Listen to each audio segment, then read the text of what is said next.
안녕하세요. 닥터유 유태우입니다.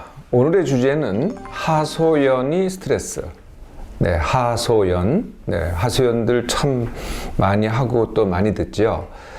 하소연이라는 것은 내가 겪은 억울한 일, 또는 잘못된 일, 또는 딱한 사정, 이걸 갖다가 호소하는 것. 물론 남에게 호소하는 거죠. 자기한테 호소하는 건 아니고요. 남에게 호소하는 것. 이것을 하소연이라고 합니다. 그런데요, 하소연이 굉장히 많죠. 네, 우리가 많습니다. 아마 하소연 하는 사람도 우리 5천만 인구 중에서 굉장히 많지 않을까요? 또 하소연 하는 양, 이것도 아마 많지 않을까요? 하소연을 얼마나 하느냐, 이게 구체적인 통계는 없습니다만은, 다른 나라하고 비교해 보면은, 다 비교할 수는 없겠지만은, 상대적으로 우리가 굉장히 많다는 것을 아마 저 말고도 많은 사람이 동의하지 않을까, 이렇게 생각을 해봅니다. 자, 이렇게 하소연이 많다. 그러면 하소연할 거리가 많냐? 그런 것도 있겠죠. 네, 하소연의 대상이 되는 것도 많지만은, 사실은 정말 다른 5가지 이유가 있습니다. 그 첫 번째 이유는, 나는 어떡할 수 없다. 나는 어쩔 수 없다라는 믿음이죠. 이건 굉장히 팽배해 있습니다. 나는 어쩔 수가 없다. 그러니까 이제 하소연을 해야 되겠죠, 당연히. 이게 이제 첫 번째고요. 두 번째는 요거의 연속상일 수도 있는데요. 나는 하여튼 어쨌든 간에 남의 관심, 지지, 위로, 도움을 받고 싶다. 네, 내가 이게 좀 비슷하기도 하죠. 네, 비슷하긴 하지만은 여하튼 좀 다른 측면이 있습니다. 그래서 이런 거를 내가 원하기 때문에, 네, 내가 그런 욕구가 있기 때문에 또 하소연이 많은 이유도 있지요. 이 남은요, 우리가 도움을 받기 위해서 이 남은 그냥 남입니다. 남이거나 아니면 어떤 회사나 단체이거나 아니면은 정부이거나 아니면 이제 이게 신인 경우도 있습니다. 네, 또는 신에 대한 믿음을 통해서 내가 위로, 지지, 관심 또는 도움을 받으려고 하죠. 세 번째 이유는요, 아예 이건 돕고 사는 게 당연한데, 그러니까 하소연하는 것도 당연합니다. 내가 돕고 사는 게 당연하다고 믿으면, 이게 옳다고 믿으면은 당연히 하소연을 합니다. 이게 세 번째 이유고요. 네 번째 이유는요, 한마디로 우리 사회는 돌봄 사회라고 해야 될 것 같아요. 돌봄의 반대말은 뭐겠어요? 스스로 서게. 네, 그래서 돌봄을 되게 좋아합니다, 우리 스스로가. 돌봄은 우리 이제 가장 비근한 게 뭐겠어요? 자녀 양육에서 이게 돌봄인데, 그 돌봄이, 이게 스스로 서게 하는 게 아닙니다. 대신해 주기죠. 내가 주기죠. 이게 굉장히 많습니다. 또는 정부가 국민에 대해서 하는 것, 이것도 돌봄이죠. 또 같은 종교라고 하더라도요, 기독교든 불교든 간에 여기에도 또 돌봄이 들어갑니다. 그래서 돌봄이 큰 사상 또는 믿음으로서 존재를 하죠. 우리 사회 자체가 돌봄 사회가 또 하소연의 원인이 됩니다.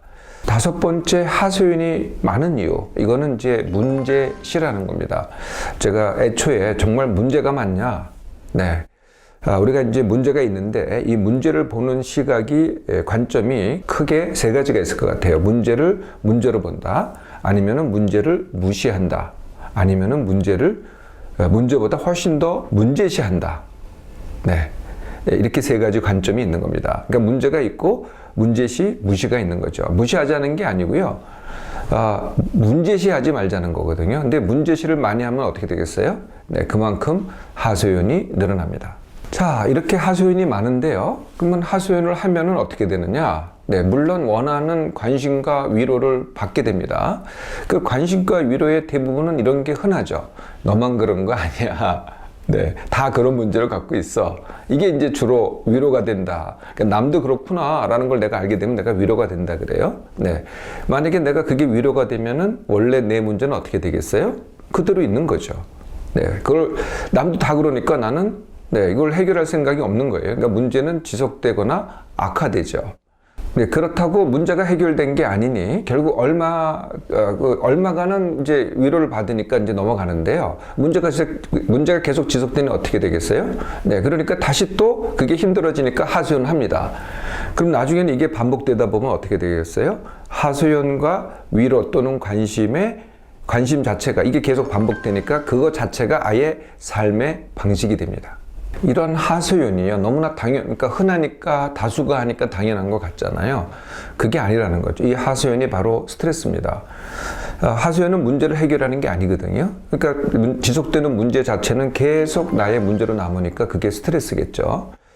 이렇게 이제 자꾸 하소연을 해도 문제가 해결되지 않는 게 스트레스고요. 두 번째는 뭐냐면요, 하소연이 반복되면은요, 그걸 듣는 사람들이 무뎌져요. 다시 말하면은 무관심이 되거든요. 그러면 그 무관심이 나한테 관심을 안 기울였다. 이게 다시 또 스트레스가 됩니다. 네, 문제가 지속되는 것도 스트레스, 다시 관심을 못 받는 것도 스트레스.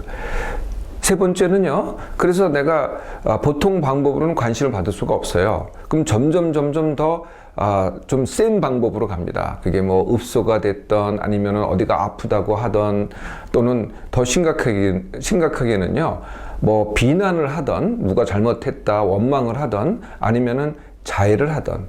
네, 자해도 합니다. 네, 아프다고 하든지 자해도 해요. 더 심한 경우는 어떤 경우가 있는 줄 아세요? 네, 사고를 칩니다. 네, 혹시 기억나세요? 네, 그 옛날에 어떤 분이 그 남대문을 불을 태웠어요. 그분한테 이유를 물어봤더니 뭐라고 대답한지 아세요? 자기가 하소연한 거를 아무도 들어주지 않아서 불을 냈다는 거예요. 네, 이런 일이 벌어집니다. 그런데요, 그런 일을 하려니, 예, 그것도 스트레스예요. 또 그런 일을 저지른 다음에 결과를 보세요. 자기한테도 해가 되고 남한테도 해가 되잖아요. 그 결과 결국은 그 저지른 내가 책임을 져야 돼요. 그게 또 스트레스죠. 이 하소연과 관심이 제가 삶의 방식이 된다 그랬잖아요. 네, 그러니까 하소연도 스트레스인데다가 관심 받기도 또 스트레스, 또는 무관심이 스트레스, 이 자체가 계속 스트레스로 이어지고 있는 거죠. 이제 하소연 그만하시고요, 이제 해결을 해보시자고요. 어떤 문제가 있어요. 과연 이게 문제가 100이 있다고 합시다. 우리가 하소연하는 문제 100. 이 중에서 내가 해결할 수 없다는 게 과연 몇 %나 될까요? 네, 처음부터 내가 하소연할 때는 그거 내가 할 수 없다라고 그렇게 생각하잖아요. 근데 실제로 그런 문제 100% 중, 그런 문제 100 중 90%는요, 내가 해결할 수 있는 문제입니다. 네, 이걸 우리가 하소연한다는 거죠. 두 번째는요, 그럼 나머지 내가 해결할 수 없는 10%는 어떡하냐?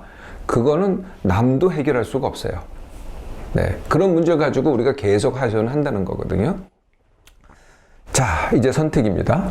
내가 해결하거나 아니면 계속 하소연만 하거나, 이게 선택이죠.